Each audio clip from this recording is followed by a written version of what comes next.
प्रिय विद्यार्थियों, अपना दोस्त जी के चैनल पर आपका स्वागत है। हिंदी काव्य शास्त्र में अलंकार के अंतर्गत आज अपन पढ़ रहे हैं रूपक अलंकार। रूपक अलंकार एक समतामूलक अर्थ अलंकार होता है। परिभाषा: जहां उपमेय पर उपमान का निषेध रहित आरोप किया जाए वहां रूपक अलंकार होता है। या सरल भाषा में कह सकते हैं, जहां उपमेय और उपमान दोनों को एक ही कर दिया जाए वहां रूपक अलंकार होता है। याद रखना है, उपमा अलंकार के अंदर उपमेय उपमान अलग अलग होता है। जैसे उदाहरण में चंद्र सा मुख, तो ये उपमा अलंकार है, और रूपक में उपमेय और उपमान दोनों को एक कर दिया जाता है। चंद्र मुख, तो ये रूपक अलंकार है, चंद्रमा रूपी मुख। रूपक अलंकार के भेद और उदाहरण को अपन विस्तार से पढ़ेंगे। इसके पिछले जो भी अलंकार अपन ने पढ़े हैं उसकी प्लेलिस्ट का लिंक अपना दोस्त जी के चैनल पर है, और वीडियो के डिस्क्रिप्शन में भी इसका लिंक दिया गया है। वहां से आप सभी अलंकार देखकर पढ़ सकते हैं। रूपक के भेद: मुख्य रूप से रूपक के दो भेद होते हैं। पहला अभेद रूपक, दूसरा तद्रूप रूपक। अभेद रूपक के तीन और भेद करते हैं: सांग रूपक, परंपरित रूपक, निरंग रूपक। रूपक अलंकार के अन्य भेद भी हैं कुछ, वो इतने महत्वपूर्ण नहीं है। अपन को मुख्य इसके तीन भेद याद रखने हैं: सांग रूपक, परंपरित रूपक और निरंग रूपक। सबसे पहला है अभेद रूपक। जहां उपमेय उपमान पूर्णतया एक हो जाए, दोनों में कोई भेद नहीं रहे, तो वह अभेद रूपक होता है। नाम से ही स्पष्ट है, दोनों एक हो जाने चाहिए, उपमेय और उपमान। उदाहरण के लिए जैसे चंद्रमुख, चरण कमल, इसके तीन भेद होते हैं। पहला है सांग रूपक। सांग रूपक जहां उपमेय पर उपमान का अंगों सहित आरोप किया जाए, पूर्ण अंगों सहित आरोप हो, वह सांग रूपक अलंकार होता है। उदाहरण के लिए एक अच्छा सा उदाहरण है: गुरु धोबी शीस कापड़ा, साबुन सृजनहार, सुरती शिला पर धोइए, निकसे ज्योति अपार। या गुरु को धोबी और कपड़े, साबुन, शिला सभी अंग बता दिए गए हैं कपड़े धोने के, तो यहाँ पर सांग रूपक अलंकार है। भाई, कपड़े धोने के लिए जो चीजें आवश्यक वो सभी इस पंक्तियों में आ गई है। जैसे साबुन है, कपड़ा है, शिला है, तो इसके हिसाब से इसके अंदर सांग रूपक अलंकार। इसकी एक शॉर्ट ट्रिक भी है: सांपनी बटा 321। सा से सांग रूपक, यानी 3 बार रूपक आ जाता है तो वो सांग रूपक होता है। 2 बार रूपक अलंकार आए तो वो परंपरित रूपक होगा, और 1 बार आए तो फिर वो निरंग रूपक होगा। तो इस ट्रिक से भी ये पता लगा सकते हैं कि 3 बार इसमें रूपक आया है या 3 से अधिक बार आता है। बीती विभावरी जागरी, अंबर पनगट डुबो रही, तारागट उषा नागरी। यहाँ भी 3 बार रूपक अलंकार आया है। उषा नागरी यानी पानी भरने वाली एक चतुर स्त्री, तो पानी के लिए घड़ा चाहिए, पनगट चाहिए, यानी सभी अंगों सहित इसका वर्णन किया जा रहा है, तो इसके अंदर सांग रूपक अलंकार है। सांग रूपक अलंकार के और भी उदाहरण अपन ज्यादा देखेंगे ताकि जल्दी समझ में आ जाए। उदित उदयगिरी मंच पर रघुवर बाल पतंग, विकसे संत सरोज, हर्षे लोचन भृंग। महत्वपूर्ण है, इसमें भी रूपक अलंकार 4 बार आया है, तो यह सांग रूपक है। इसमें तुलसीदास जी कहते हैं कि उदयगिरी रूपी मंच पर सूर्य रूपी राम उदित हो गए हैं, ये देखकर कमल रूपी संत विकसित हो गए हैं, तथा उन्हें देखकर भ्रमर रूपी नेत्र प्रसन्न हो गए। तो यह उदित उदयगिरी, रघुवर बाल पतंग, विकसे संत और हर्षे लोचन, इसमें रूपक अलंकार है, इस कारण इसमें सांग रूपक है।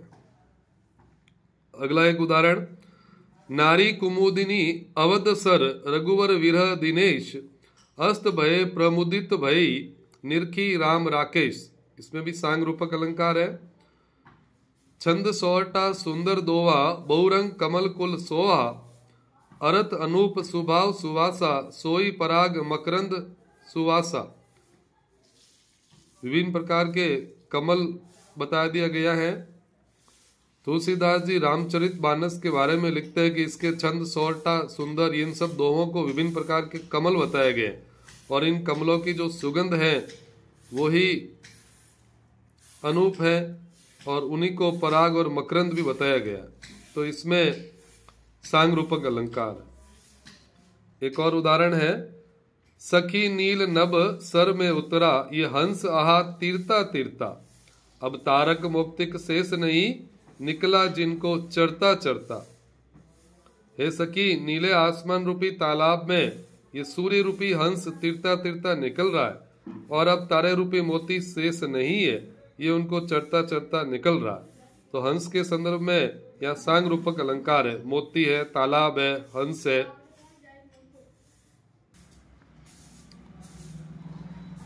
दूसरा था परंपरित रूपक।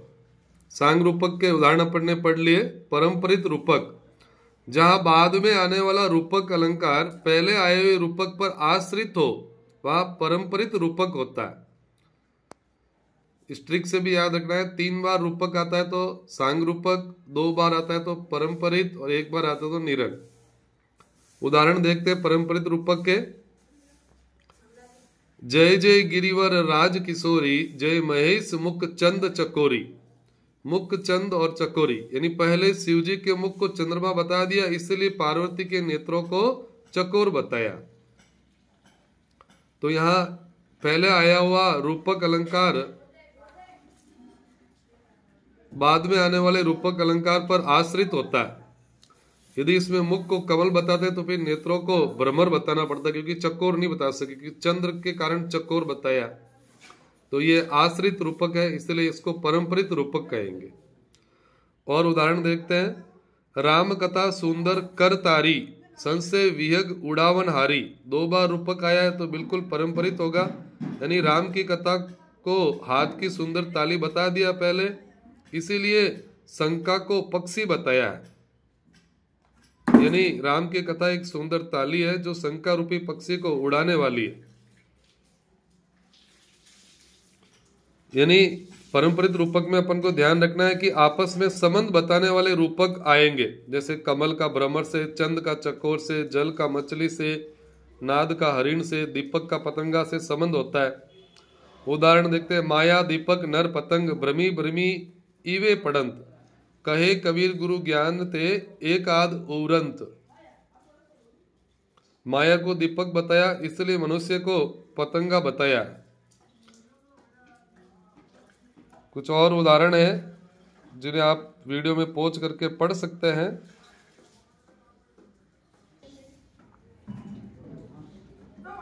निरंग रूपक। निर का मतलब होता है रहित, अंग यानी अंगों रहित। जहां उपमेय पर उपमान का अंग रहित आरोप किया जाए वह निरंग रूपक अलंकार होता है।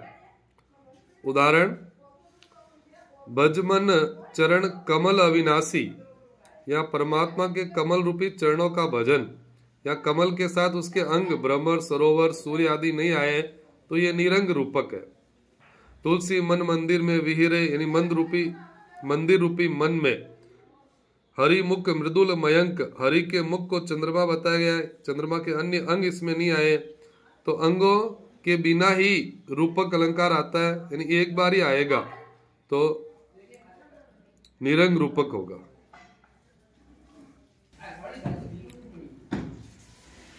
तद्रूप रूपक। तद्रूप रूपक उपमेय उपमान पूर्णतया एक नहीं हो पाते। इसकी सिंपल सी पहचान है कि इसमें दूजो, दूसरा, अपर कहकर परस्पर समानता बताई जाती है। उदाहरण। तुम सुंदरी सची दूसरी, अपरा धनेश जनेश यह, तो यह अपरा, दूजो, दूसरो इस तरह के शब्द आएंगे। तो जहां पर दूजो, दूसरो, दूसरा, दूसरी, अपर शब्दों का प्रयोग करते हुए किसी को समान बताया जाए वहां तद्रूप रूपक अलंकार होता है। अपना दोस्त जी के चैनल पर वीडियो को देखने के लिए बहुत बहुत धन्यवाद। आपको और भी उदाहरण चाहिए तो आप कमेंट में बताइएगा, मैं और भी उदाहरण के अलंकार के वीडियो आपको दे दूंगा। All the best to all.